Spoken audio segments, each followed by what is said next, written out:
Oke, Bismillahirrahmanirrahim. Assalamualaikum warahmatullahi wabarakatuh. Waalaikumsalam warahmatullahi wabarakatuh. Robi Solhi Sodri, Wayasirli Amri, Wahluluk Data Milisani, Yafkahu Qauli. Selamat malam dan salam bahagia. Alhamdulillah kita sudah bisa masuk lagi ke pertemuan peramalan bisnis. Sebelum dimulai silahkan kalian isi absennya.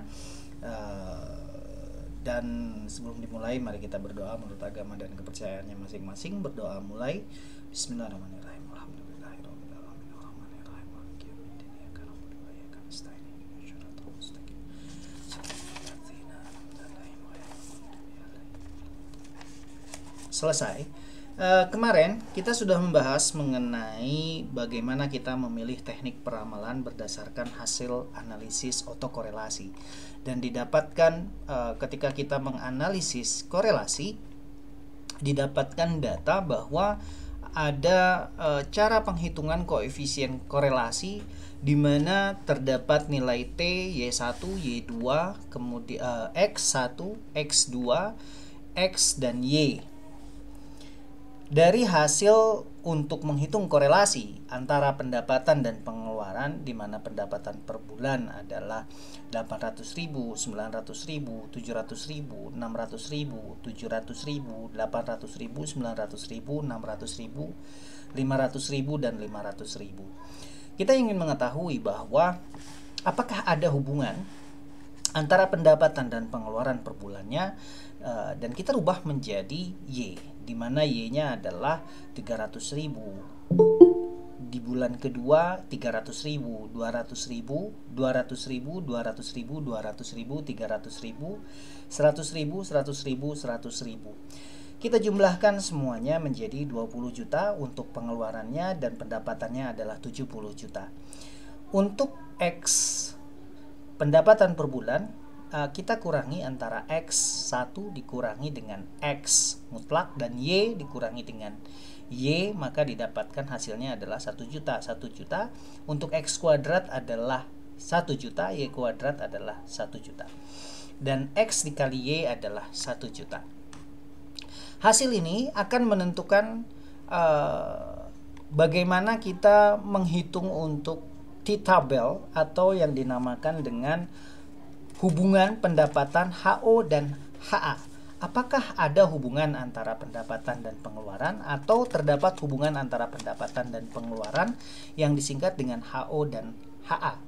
Dihitung dengan rumus R dikali dengan XY dibagi dengan sigma X kuadrat dikali Y kuadrat diakarkan, maka XY adalah sigma XY adalah 10 dibagi dengan 20 dikali dengan 6, didapatkan angka 0,9129.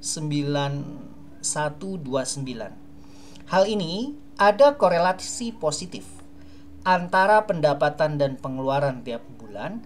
Hal ini berarti semakin besar pendapatan akan semakin besar pula pengeluaran.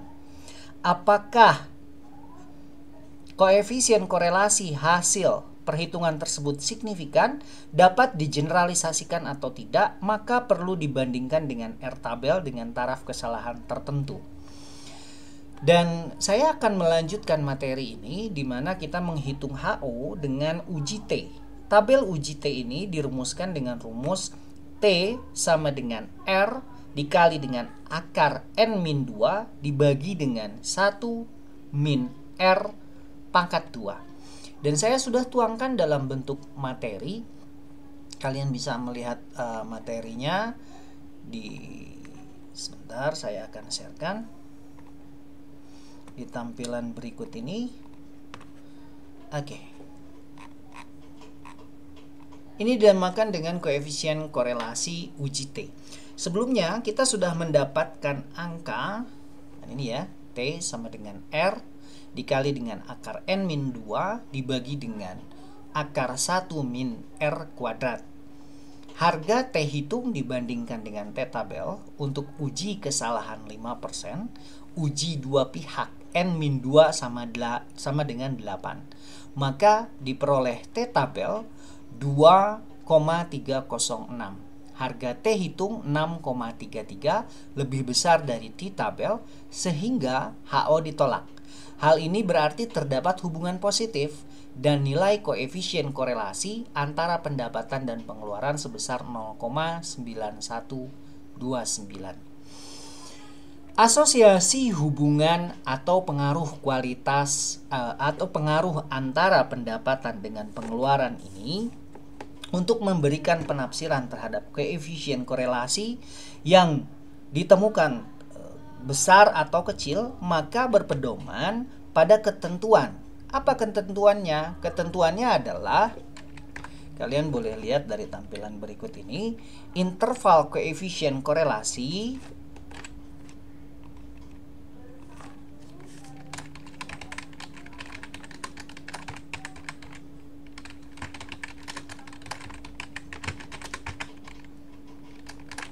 tingkat hubungan 0,00 sampai dengan 0,199 sangat rendah.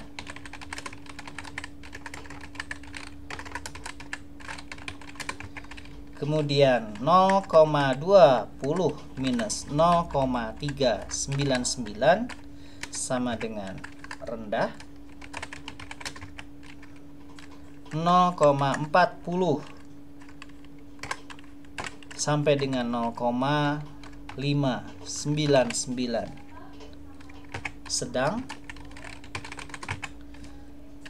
0,60 sampai dengan 0,799 kuat. 0,80 sampai dengan 1000 sangat kuat. Tabel ini menunjukkan pedoman untuk memberikan interpretasi terhadap koefisien korelasi. Artinya, kita mencari hubungan antara yang terjadi. Apakah nanti akan terjadi hubungan yang signifikan atau tidak? Misalnya, selain dari contoh yang disebutkan tadi antara penghasilan dan pendapatan, saya ambilkan contoh lain. Apakah ada pengaruh kuat atau hubungan yang kuat antara kualitas alat dengan kualitas barang yang dihasilkan? Hal ini kita hitung dengan menggunakan T-tabel atau uji T. Rumus yang dipergunakan untuk uji T ini adalah T sama dengan R dikali dengan akar kuadrat diakali dengan akar N minus 2 dibagi dengan akar 1 minus R kuadrat. Kemudian apabila sudah didapatkan hasil R-nya berapa, kemudian N-nya berapa, untuk nilai R 0,9129 ini didapatkan dari angka yang kita hitung kemarin. Kita mendapatkan angka 0,9129 karena kita sudah menemukan rata-rata X sama dengan sigma Y dibagi dengan N sama dengan 20 dibagi dengan 10. Maka RXY sigma XY dibagi dengan sigma X2Y kuadrat sama dengan 10 dibagi dengan akar 20,6. Maka hasilnya adalah 0,9129. Sebelum kalian menemukan angka ini, kalian tidak akan bisa mengerjakan korelasi uji T yang saya sebutkan ini. Kalian tidak akan bisa menjalankan rumus T sama dengan R akar kuadrat N minus 2 dibagi dengan 1 minus R. Ini rumusnya. Yang perlu kalian ingat adalah hanya ini saja. Penjelasan selanjutnya adalah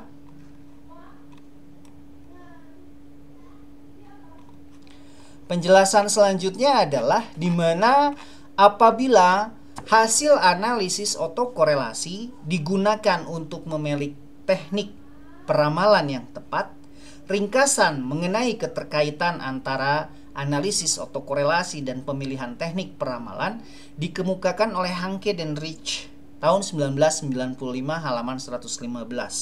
Bila dari hasil analisis otokorelasi diketahui data bersifat stasioner, teknik peramalan yang sesuai digunakan terdiri dari metode naif, metode rata-rata sederhana, metode bergerak, metode penghalusan eksponensial sederhana, dan metode Box-Jenkins. Hasil analisis non-stasioner bila diketahui hasil analisis otokorelasi bahwa datanya bersifat non-stasioner atau mengandung komponen tren. Teknik peramalan yang sesuai digunakan terdiri atas metode rata-rata bergerak linear, metode penghalusan eksponensial linear Brown, metode penghalusan eksponensial linear Holt, metode penghalusan eksponensial kuadratik Brown, dan analisis regresi sederhana. Model Gompertz, model kurva pertumbuhan, dan model eksponensial lainnya. Bila dari hasil analisis otokorelasi diketahui bahwa datanya mengandung komponen musim, teknik peramalan yang sesuai digunakan terdiri atas dekomposisi klasik, sensus, penghalusan eksponensial Winter, analisis regresi ganda, runtut waktu, dan Box-Jenkins. Data siklis ini sebetulnya sudah saya bahas di pertemuan sebelumnya, tapi ada metode yang ditambahkan dan ada pembahasan baru, di mana data yang mengandung komponen siklis sulit diidentifikasi melalui analisis otokorelasi karena pengulangan. Kejadiannya tidak terpola secara teratur dalam periode waktu 2, 3, atau 4 tahun. Namun demikian, ada juga teknik peramalan yang sesuai yang digunakan dekomposisi klasik, indikator ekonomi, model ekonometrik, analisis regresi ganda, dan metode Box-Jenkins. Apa itu metode Box-Jenkins? Metode Box-Jenkins adalah salah satu metode peramalan time series, di mana metode ini menggunakan nilai di masa lalu sebagai variabel dependen dan variabel independen yang diabaikan. Kelebihannya untuk Box-Jenkins memiliki kelebihan dapat digunakan pada data yang tidak stasioner. Dapat digunakan pada semua pola data termasuk pola data musiman. Paradigma sederhana untuk kita mengetahui bagaimana pola dari pola penelitian untuk Box-Jenkins dan pola penelitian yang bisa kita lakukan untuk mencari korelasi atau hubungan adalah antara X dengan Y. Kita mencari hubungan X dengan Y. Bagaimana hubungannya? Hal ini dikatakan sebagai satu variabel. Variabel X dan variabel Y. Ini paradigma sederhana. X adalah kualitas alat, Y adalah kualitas barang yang dihasilkan. Penentuan jumlah rumusan masalah ada dua, deskriptif dan asosiatif. Bagaimana X kualitas alat dan bagaimana Y kualitas barang yang dihasilkan. Lalu kita mencari apakah mereka akan berhubungan atau tidak. Kenapa kita memerlukan teknik peramalan? Karena tidak semua kita mencari hubungannya. Artinya bisa juga eksponensial atau bukan asosiatif hubungan. Artinya kita mencari bagaimana pengujian parameter statistik membuat generalisasi atau berbentuk hubungan antara dua variabel atau lebih. Ini dikatakan hipotesis asosiatif. Sebab akibat ini akan berhubungan dengan bagaimana penelitian, apakah kita mencari analisis, apakah kita mencari pengaruh. Ini yang harus kita tentukan terlebih dahulu. Tentu hubungan atau korelasi karena teknik peramalan yang dipergunakan ini dikatakan sebagai korelasi. Korelasi pemilihan teknik peramalan berdasarkan hasil analisis otokorelasi. Hasil analisis otokorelasi digunakan untuk memilih teknik peramalan yang tepat. Ringkasan mengenai keterkaitan antara otokorelasi dan pemilihan teknik peramalan yang dikemukakan oleh Hanke yang sudah kita bahas tadi. Data yang mengandung siklus sulit diidentifikasi melalui analisis korelasi karena pengulangan kejadiannya tidak terpola atau tidak secara teratur dengan periode waktu 2, 3, atau 4 tahun. Namun demikian, ada juga teknik peramalan yang digunakan dekomposisi klasik, indikator ekonomi, model ekonometrik, analisis regresi ganda, dan metode Book-Jenskin. Pendekatan ukuran akurasi peramalan berdasarkan data pemilihan teknik peramalan didasarkan pada ukuran lainnya, yaitu errornya yang merupakan selisih nilai dari data yang ada dan nilai proyeksinya untuk tiap periode terkait antara E, HO, dan HA. Secara sederhana diketahui bahwa semakin besar error, semakin besar selisih antara data yang ada yang sesungguhnya nilai proyeksinya, berarti prediksi yang akan dilakukan semakin tidak akurat. Karena kita akan mencari nilai E-nya terlebih dahulu atau nilai akurasi peramalan. Nilai akurasi peramalan untuk mencari dengan pengujian hipotesis ada tingkatan data. Data nominal, data ordinal, data interval, dan data rasio. Teknik korelasi yang digunakan, koefisien kontingensi, Spearman rank, Kendall, percent product moment, korelasi ganda, dan korelasi parsial. Kita masuk dulu ke data korelasinya, di mana data korelasi untuk pendekatan akurasi peramalan, kita mencari nilai error. Nilai error ini dipergunakan dengan mempergunakan mean error, mean absolute error, mean square error, dan percentage error, mean percentage error, mean absolute percentage error. Ukuran yang bersifat mutlak, ketiga ukuran ini disebut juga ukuran standar. Ukuran yang bersifat relatif terdiri dari mean percentage error, mean percentage absolute percentage error. Dari semua ukuran akurasi model peramalan, tidak satu pun yang dapat digunakan untuk setiap model. Artinya apa? Artinya ditunjukkan bahwa akurasi model peramalan diperoleh dengan cara mengevaluasi kesesuaian modelnya dengan data historisnya. Artinya kita harus merunut dulu, kita lakukan ujinya dulu, kita melakukan tingkat hubungannya, apakah dia tingkat hubungannya rendah atau tidak.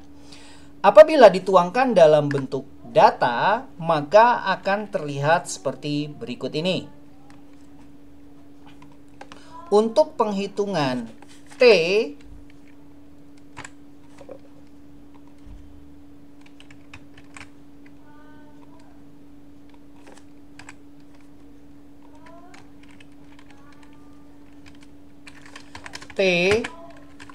kemudian XT,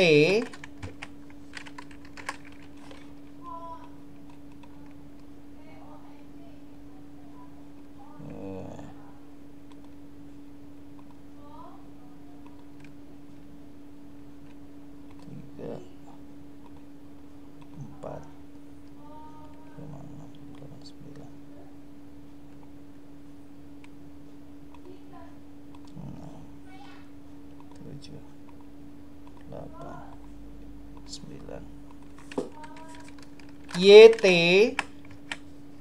apabila diketahui nilai T sama dengan 1, 2,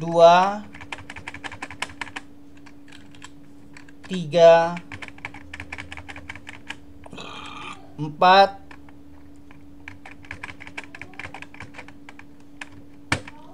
5, 6. Kita ketahui nilai XT sama dengan 2, 4, 5, 3, 7, 9, dan YT sama dengan 4, 5, 6, 5, 8, 8. Kemudian YT kuadrat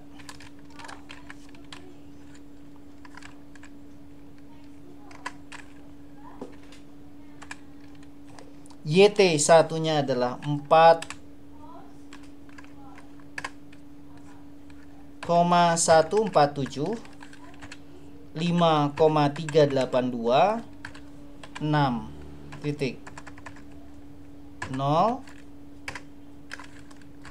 4,765, 7, 235, 8, 471. Kemudian ET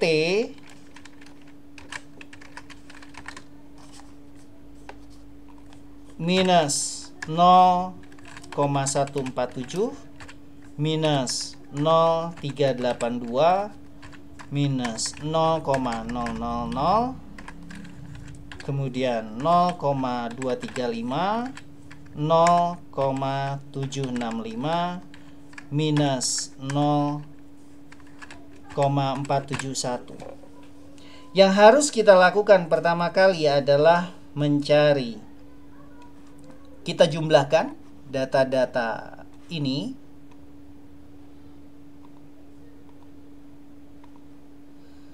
dengan sigma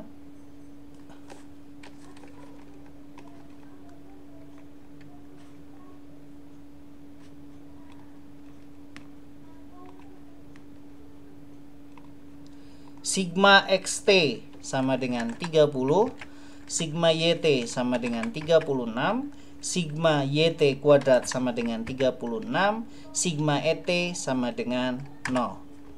Kita cari untuk ET-nya, ET mutlak, ini dikatakan sebagai ET mutlak karena dia tidak ada minusnya, adalah 0,147,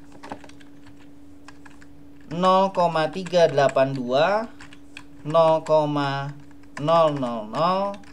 0,235, 0,765, 0,471. Ini data ET mutlak. Dan ET kuadrat, ET pangkat 2 sama dengan 0,022, 0,146, 0,000, 0,055, 0,585, 0,222. Kita cari data ET-nya. Sigma dari ET adalah 2.000. ET kuadrat sama dengan 1030. Kemudian kita cari percentage error atau PE. T minus 3,675 minus 7,640, 0,000, 4,700, 9,563 minus 5,88, dan sigma PET atau percentage error sama dengan minus 2,940. PET sama dengan 3,675, 7640, 0,000, 4,700, 9,563,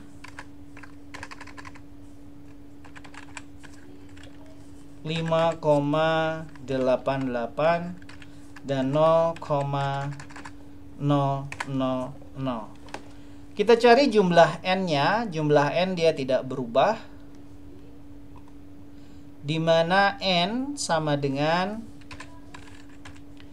jumlah data keseluruhan dari T adalah 1, 2, T adalah time, bulan pertama, bulan kedua, bulan ketiga, bulan keempat, bulan kelima, bulan keenam, sama dengan 6, 6, 6, 6, 6, 6, 6. Maka kita cari nilai min-nya. Ini masih lanjutan yang kemarin. nilai min atau ditandai dengan M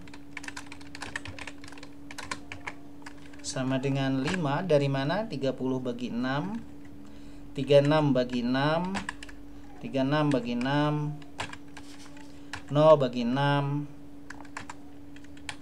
2000 bagi 6, 1030 bagi 6,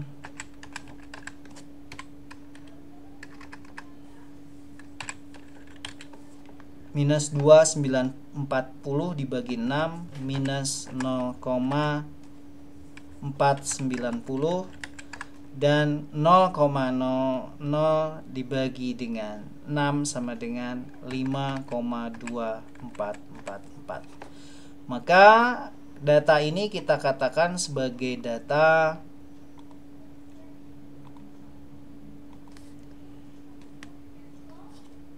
mean error untuk ET atau disingkat dengan ME, kemudian mean absolute error atau MAE, dan mean square error atau MSE, dan mean percentage error atau MPE. Kemudian mean absolute percentage error atau MAPE. Kita tuangkan dalam rumus di mana ET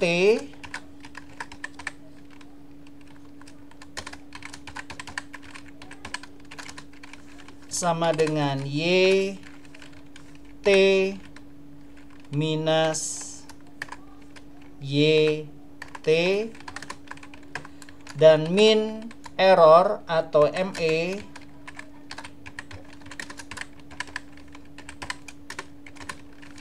sama dengan sigma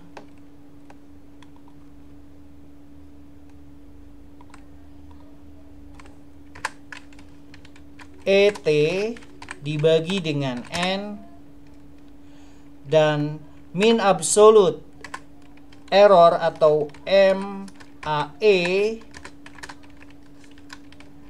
mean absolute error sama dengan sigma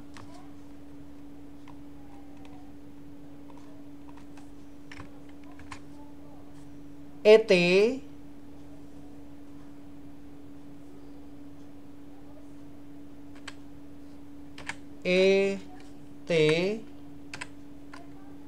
dibagi dengan N, dan mean square error atau MSE,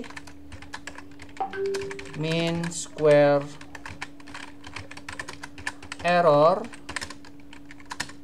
sama dengan sigma ET kuadrat dibagi dengan N.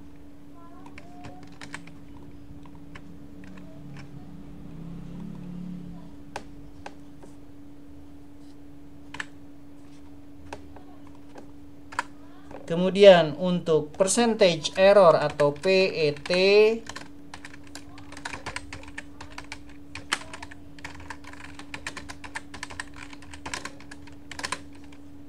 sama dengan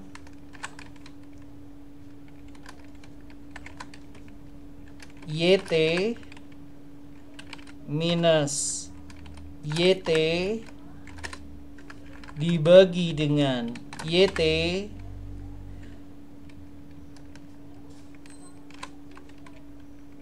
dikali dengan 100. Kemudian untuk mean percentage error atau MPE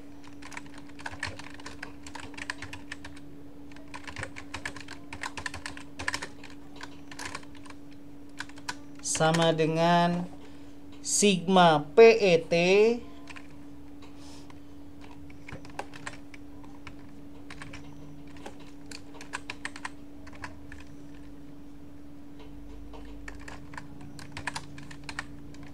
dibagi dengan N, dan untuk mean absolute error atau MAPE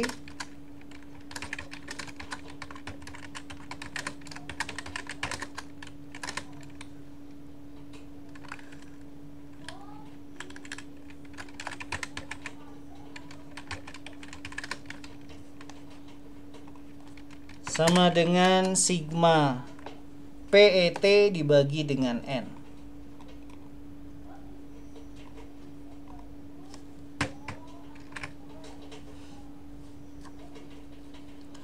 Maka didapatkan hasilnya adalah di mana mean error sama dengan 0, mean absolute error sama dengan 0,33, mean square error sama dengan 0,172, mean percentage error sama dengan minus 0,490, mean absolute percentage error sama dengan 5,244.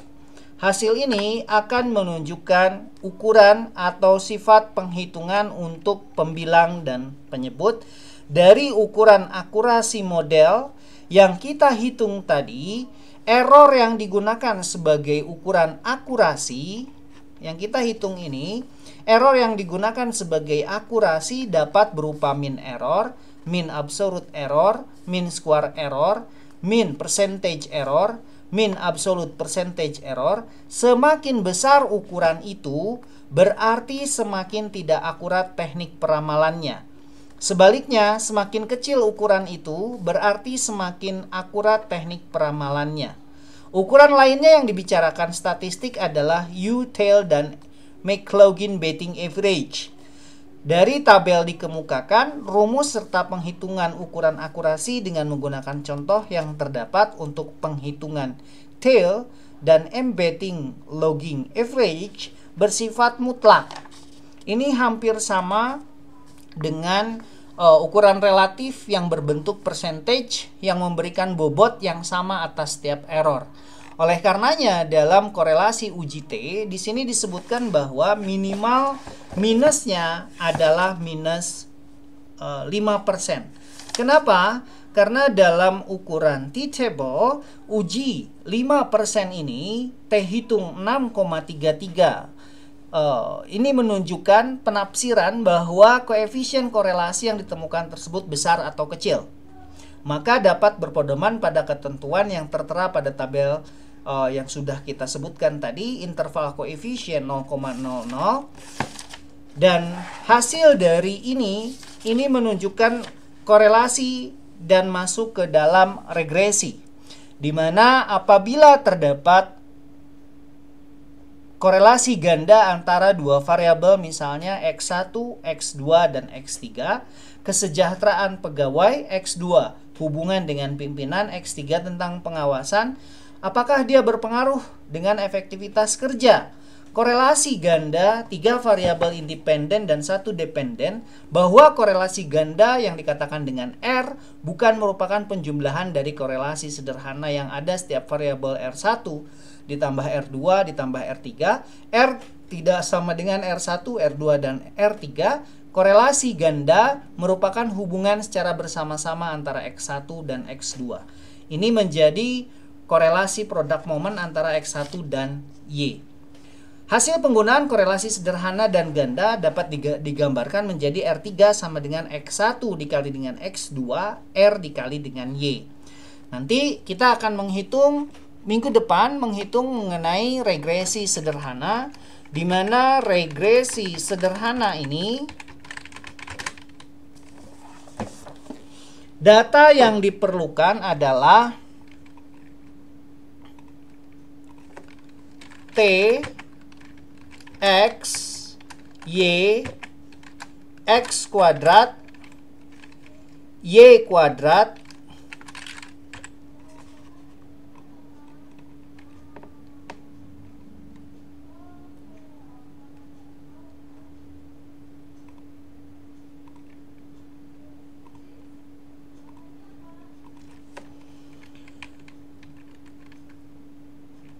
XY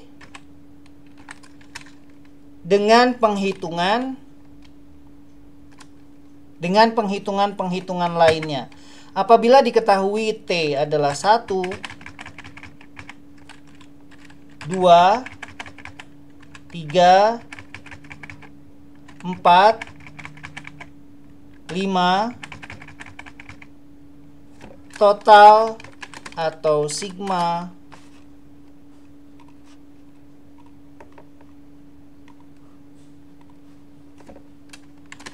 T dan X sama dengan 2, 4, 5, 6, 7.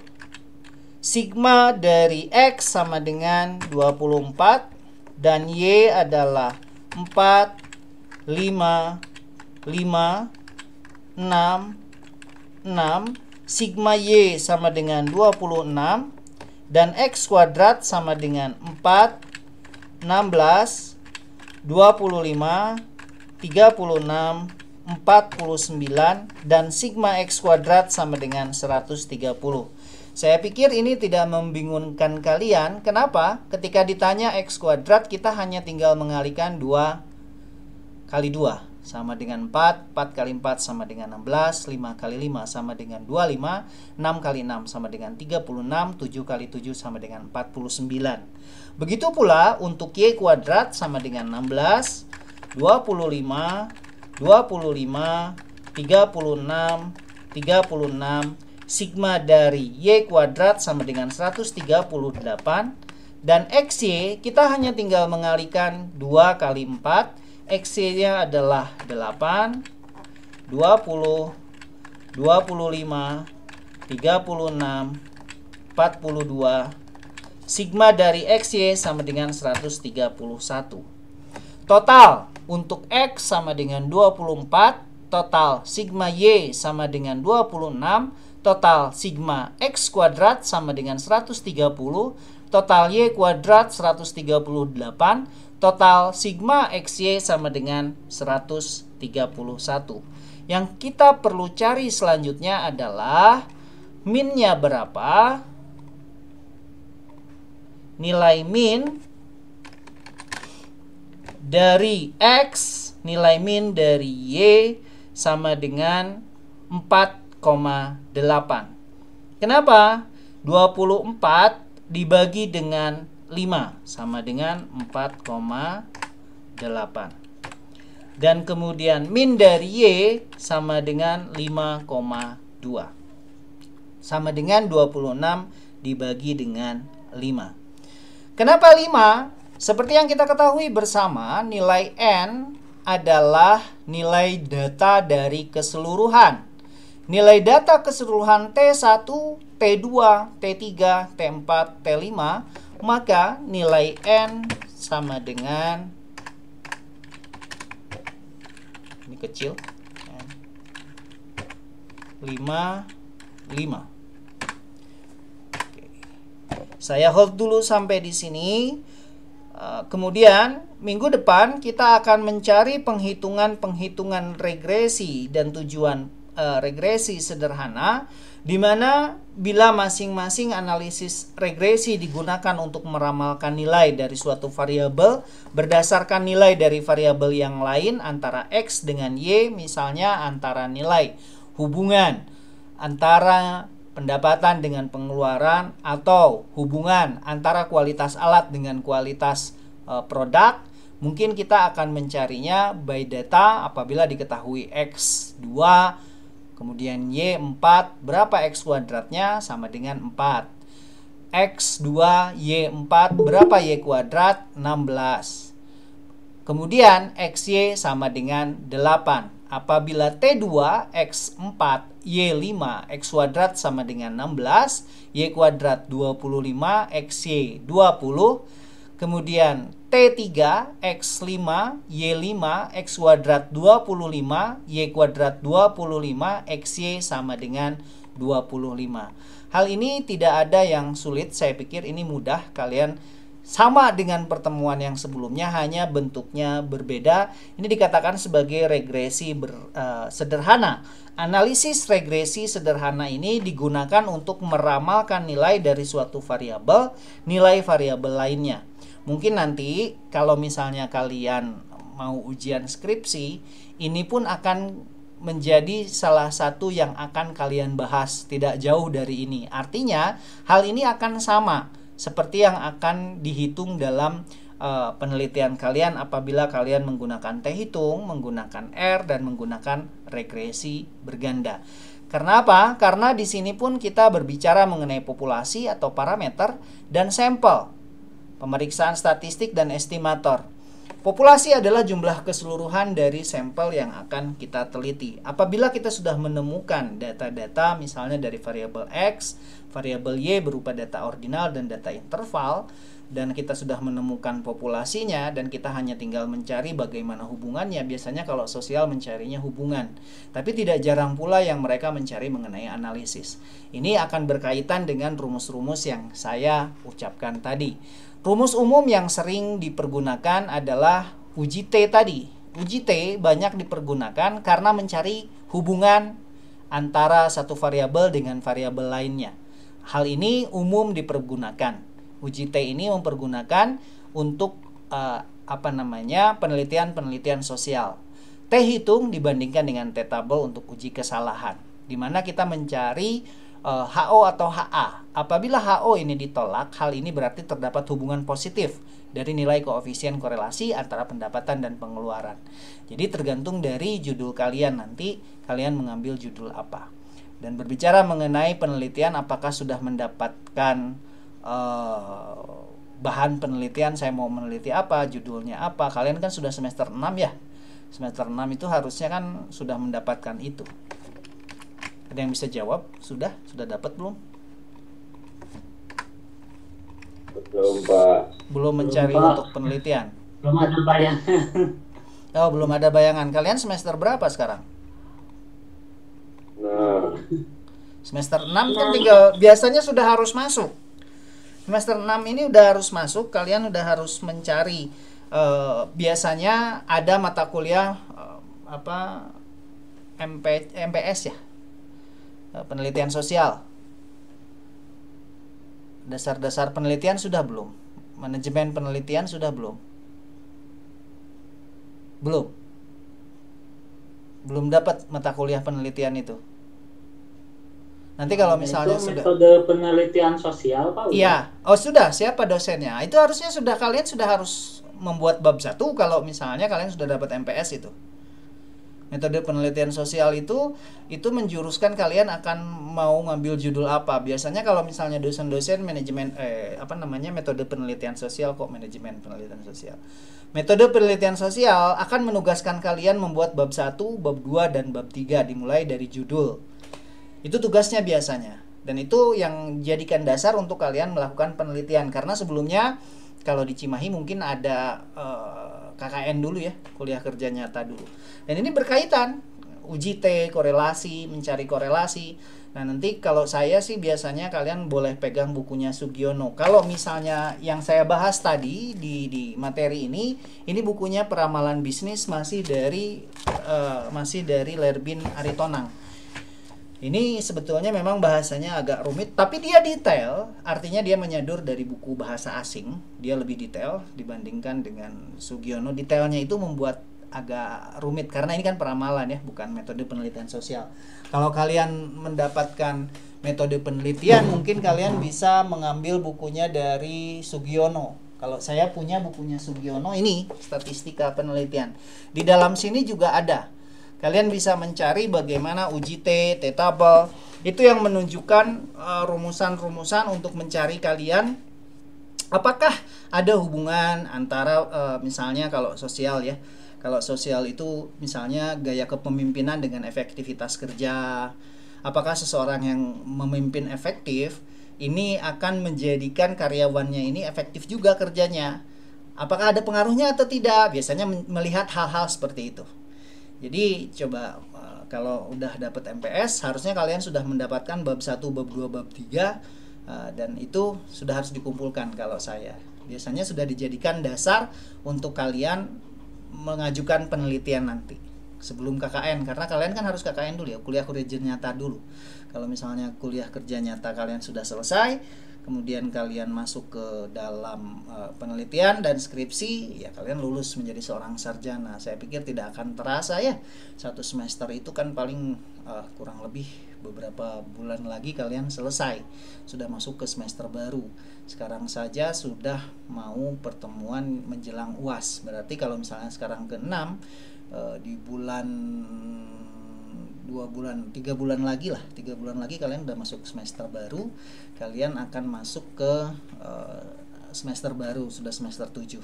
Semester 7 itu paling kurang lebih ya 6 bulanan lagi masuk ke semester 8, kalian sudah harus siap-siap sidang skripsi. Kalau semester 7 kalian belum punya judul, nah itu kalian harus hati-hati. Artinya apa? Biasanya kalau misalnya semester 7 kalian belum punya judul, itu akan membuat kalian lulus lebih lama. Jadi saya sarankan kalian membuat judul dan membuat metode penelitian sosial dari bab 1, bab 2 dan bab 3. Kalau tidak ada pertanyaan, pertemuan hari ini saya cukupkan sekian. Jangan lupa diisi absennya. Kalau wabillahi taufiq wal hidayah. Assalamualaikum warahmatullahi wabarakatuh. Saya akan uploadkan materinya di Google Classroom. Kalian silahkan download. Selamat malam dan silahkan kalian kita akan bergambar terlebih dahulu. Dihidupkan kameranya, hitungan ketiga. 1, 2, 3. Sekali lagi.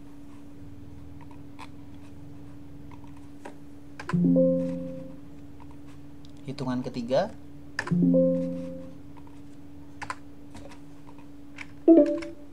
Aduh, habis Oke, 1, 2, 3.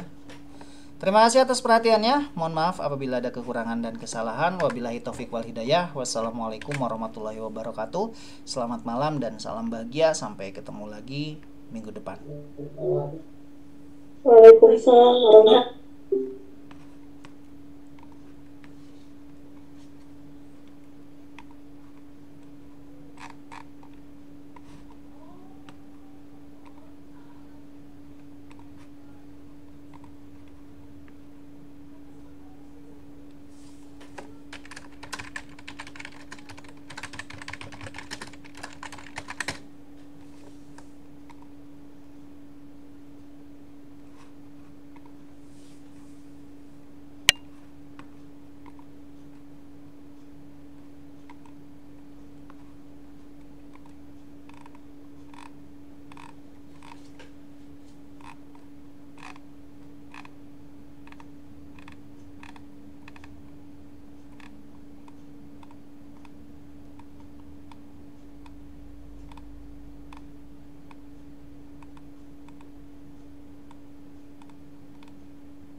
Oi.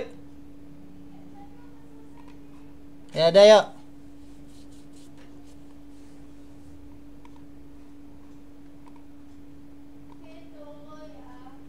Ya.